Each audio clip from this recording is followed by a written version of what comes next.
Hello everyone, welcome back to my another mini blog. তো দিনটা ছিল অক্ষয় তৃতীয়ার দিন। আমি ঘুম থেকে উঠেই ফ্রেশ ট্রেশ হয়ে গেছিলাম। তারপরে ব্যাগটা গুছিয়ে আমি গেলাম চা করতে, কারণ চা ছাড়া আমাদের দিন শুরুই হয় না। চাটা খেয়ে টিফিন করে ও চলে গেল অফিসে।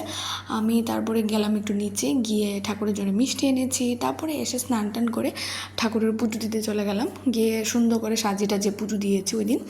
তারপরে স্কিন কেয়ার করলাম, স্কিন কেয়ার করে চলে গেছি রান্না করতে। গিয়ে দেখি হেল্পার দিদি সব কিছু কাটাকুটি করেই গিয়েছিলো, আমি জাস্ট রান্না করেছি। তারপরে ছিল একটা নিমন্ত্রণ আমাদেরই ফ্ল্যাটের নিচে ঘরযাত্রা।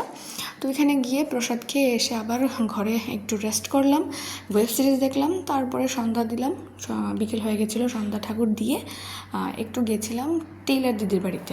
টেইলার দিদির বাড়ি থেকে এসে গেলাম পাপাইদের ঘরে। গিয়ে দেখি আমার আমার দিদির বাড়ি থেকে এসেছিলো প্রসাদ খেয়ে আবার বেরিয়ে গেলাম আমরা একটু শপিং করতে। শপিং করে মোমো নিয়ে ঘরে চলে এলাম। সো দেখা হবে নেক্সট ভিডিওতে। Till then, bye by.